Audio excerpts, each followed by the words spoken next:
સાબરકાંઠા જિલ્લાથી મહત્વના સમાચાર આવી રહ્યા છે ત્યારે આપ જોઈ રહ્યા છો દિન પ્રતિદિન અકસ્માતોમાં વધારો જોવા મળી રહ્યો છે ત્યારે આજે સાબરકાંઠા જિલ્લાના નેશનલ હાઈવે પર હિંમતનગરના કરણપુર પાટિયા પાસે અકસ્માત સર્જાયો હતો।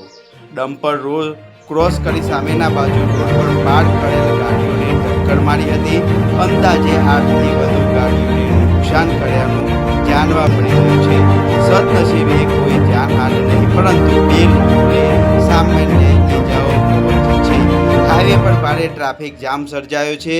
68 બારેસી પ્રણામી વણકર સમાજના સમૂહ લગ્નનું આજે આયોજન હતું।